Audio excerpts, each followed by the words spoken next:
આણંદની ઉમરેઠ વિધાનસભા બેઠક પર આજે પેટા ચૂંટણી થવાની છે। અત્યાર સુધીમાં 10% મતદાન નોંધાયું છે।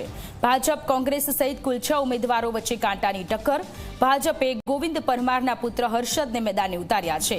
કોંગ્રેસે ભૃગુરાજસિંહ ચૌહાણ પર વિશ્વાસ મૂક્યો છે। આણંદની ઉમરેઠ બેઠક પર આજે પેટા ચૂંટણી, ત્યારે કોંગ્રેસે ભૃગુરાજસિંહ ચૌહાણ પર વિશ્વાસ મૂક્યો છે અને ભાજપે ગોવિંદભાઈ પરમાર કે જેમના પુત્ર હર્ષદ પરમાર કે જેમના પર વિશ્વાસ મૂકી અને તે ગોવિંદભાઈ પરમાર કે જેમનું નિધન થયું હતું અને એટલા માટે આ બેઠક ખાલી હતી, તેમના પુત્ર પર ભારતીય જનતા પાર્ટીએ વિશ્વાસ મૂક્યો છે। હર્ષદ પરમાર કે જેણે મંદિરમાં દર્શન કર્યા, પિતાની પૂજા કરી અને પછી પોતાના મતાધિકારનો ઉપયોગ કરવા માટે પહોંચ્યા છે।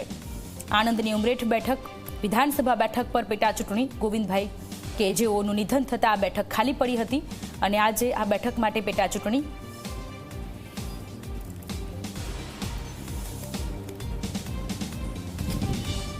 આજરોજ ઉમરેઠ વિધાનસભાની પેટા ચૂંટણી સવાર 7 વાગ્યાથી મતદાનની પ્રક્રિયા પેટા ચૂંટણીમાં શરૂ થઈ ગઈ છે। સંપૂર્ણ વિધાનસભા વિસ્તારમાં શાંતિપૂર્ણ રીતે મતદારોએ મતદાન મથક ઉપર આવીને મતદાન કરી રહ્યા છે। શરૂઆતના 2 કલાકની વાત કરીએ તો લગભગ 10%ની જેટલું મતદાન 2 કલાકમાં થયું છે। જિલ્લા ચૂંટણી તંત્ર તરફથી દિવ્યાંગજનો અને સિનિયર સિટીઝન્સને મતદાન મથક પહોંચાડવા માટે સક્ષમ એપ્લિકેશન થકી આ લોકોને વાહનની વ્યવસ્થા પણ પૂરી પાડવામાં આવી છે। તમામ મતદાન મથકો ઉપર સહાયકો પણ છે, મોબાઈલ ફોન મૂકવાની પણ વ્યવસ્થા રાખવામાં આવી છે। ઉમરેઠ વિધાનસભા પેટા ચૂંટણીના તમામ મતદાન મથકો એટલે કે 306 મતદાન મથકો ઉપર વેબકાસ્ટિંગની સુવિધા રાખવામાં આવી છે અને અહીંયા ઓડ ખાતેથી ડિસ્ટ્રિક્ટ કમાન્ડ એન્ડ કંટ્રોલ સેન્ટરથી તમામ કેમેરાઓ ઉપર તમામ મતદાન મથકો ઉપર એકદમ સતત વોચ રાખવામાં આવી રહી છે।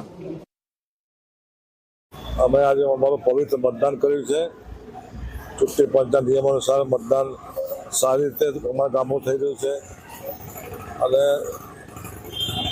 લોકો પરિવર્તનનો એક હવા ઉડી રહી છે। આ પરિવર્તન કઈ બાજુ જાય એ નક્કી ના કહેવાય। મતદારોને શું અપીલ કરો?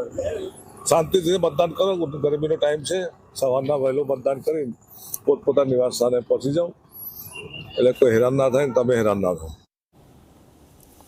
વધુ વિગતો સાથે સંવાદદાતા દર્શલ આપણી સાથે જોડાયેલા છે। દર્શલ, ગોવિંદભાઈ પરમાર કે જેમનું નિધન થતા આણંદની ઉમરેઠ બેઠક જે ખાલી પડી હતી, આજે પેટા ચૂંટણી છે, મતદારોમાં કેવો ઉત્સાહ છે, ત્યાંની સ્થિતિ શું છે?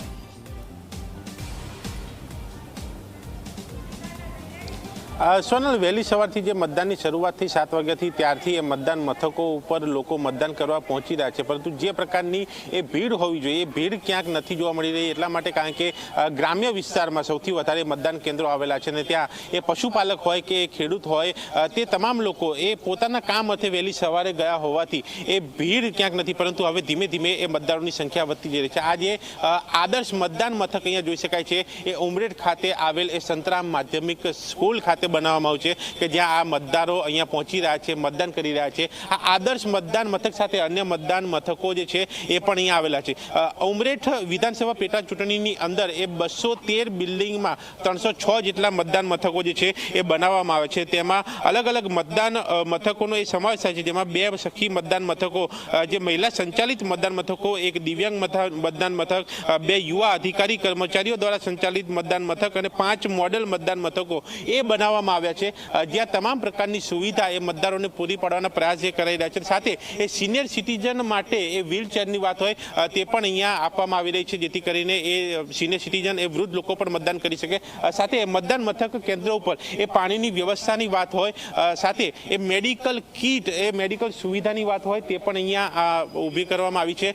ગરમી સમય દરમિયાન જ્યારે આ મતદાન જે છે ત્યારે એ મતદારોને એ ગરમીથી પરેશાન ન થવું પડે તેનું પણ એક ખાસ ધ્યાન અહીંયા આપવામાં આવી રહ્યું છે। અહીંયા લોકો સાથે પણ આપણે વાત કરીશું। બેન, તમે અહીંયા આવ્યા છો મતદાન માટે, શું મુદ્દા સાથે તમે અહીંયા મતદાન કરી રહ્યા છો? બસ આ વિકાસ થાય સારો એનું વિચારીએ છીએ, બીજું કાંઈ અત્યારે કોઈ તકલીફ ખરી અહીંયા? બધી બહુ તકલીફ છે।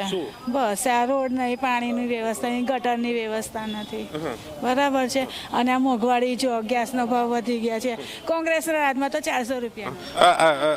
અહીંયા આ જોઈ શકાય છે મતદારો જે પ્રમાણે કહી રહ્યા છે, તકલીફ છે, અગવડતા છે। મોટાભાઈ, આપ આવ્યા છો કયા મુદ્દા સાથે અહીંયા મતદાન કરવા? બસ સારું વોટિંગ થાય અને સારી સરકાર આવે એના માટે। પણ તમારે કંઈ કામ આશા અપેક્ષા છે કે આ કામ થયા નથી એ થવા જોઈએ? બધું સારું જ છે, કોઈ તકલીફ નથી. છે બેન, આપના મતે શું ઉમરેઠમાં ખૂટી રહ્યું છે? એ તો મારે તો ના ખબર. પણ શું તકલીફ? બધું સારું જ છે. બધું સારું છે. શું પહેલો વિચાર શું છે મતદાન કરવા માટેનો તમારો? શા માટે આપ મતદાન કરી રહ્યા છો? સારી સરકાર આવે એના માટે. એટલે સારા એ લોકો આવે, સારા ઉમેદવાર આવે. કાકા, આપ પણ આવ્યા છો મતદાન કરવા. સુવિધા કેવી છે કેન્દ્ર ઉપર? ગરમી વચ્ચે આવ્યા છો ત્યારે? ના ના, સુવિધા સારી છે અને દરેક ભારતીય નાગરિકે એમની પોતાની ફરજ સમજીને અને આ વોટિંગ કરવું જ જોઈએ. ભલે ગમે તેને વોટ આપે, પણ આ એનો પહેલો અધિકાર છે. તો જ તમે કંઈક સરકારને કહી શકશો. તમે જો વોટિંગ નહીં કરો તો કોઈ મિનિંગ જ નથી. તમારા મનમાં એક મુદ્દો તો હશે કે આ મુદ્દાથી તમે મતદાન કરી રહ્યા છો? ચોક્કસ અમારો એ મુદ્દો એવો છે કે વિકાસ થાય, દરેકની પ્રગતિ થાય, એવું અમે ઈચ્છીએ છીએ. એટલે દરેકની પ્રગતિ થાય એ તમામ લોકોના મગજમાં એક મુદ્દો છે અને મુદ્દા સાથે એ પોઈન્ટ ઓફ વ્યૂ સાથે મતદાન કેન્દ્રો ઉપર લોકો મતદાન કરવા આવી રહ્યા છે અને અહીંયા અંદરના દ્રશ્યો એ પણ અહીંયા જોઈ શકાય છે. આ પ્રકારે મતદાન પ્રક્રિયા જે છે એ ચાલી રહી છે. પારદર્શિતા જળવાય તે તમામ વ્યવસ્થા સાથેની એ પોલીસ બંદોબસ્ત સાથે, એ સીસીટીવી મોનિટરિંગ સાથે, એ પોલીસ કંટ્રોલ રૂમ સાથે ની પ્રક્રિયા જે છે એ મતદાનની કરવામાં આવી રહી છે. અને સવારથી જે મતદાન શરૂ થયું 9 વાગ્યા સુધી એ 10% જેટલો આંકડો મળ્યો છે અને હવે એ મતદારોની સંખ્યા જ્યારે વધતી જઈ રહી છે ત્યારે આ આંકડો અત્યારે 12 વાગ્યા સુધીમાં એ વધવાની એ શક્યતા જે છે અહીંયા જોવા રહી છે. આંકડો એ 12 વાગે એ જાહેર થશે ત્યારે ખ્યાલ આવશે કે કેટલા લોકોએ મતદાન કર્યું છે. અને સાથે સાથે જે પ્રકારનો માહોલ છે હવે ભીડ જામતા લોકોમાં પણ એક ઉત્સાહ જે છે અહીંયા જોવા મળી રહ્યો છે અને એક સારા ઉમેદવારની માંગ જે છે એ લોકો અહીંયા કરતા જોવા મળે છે. ગરમી અને તમામ સુવિધા સહિતની વ્યવસ્થા જે છે મતદાન મથક ઉપર જોવા મળી રહી છે. સોનલ જી દર્શલ, આભાર તમામ વિગતો માટે.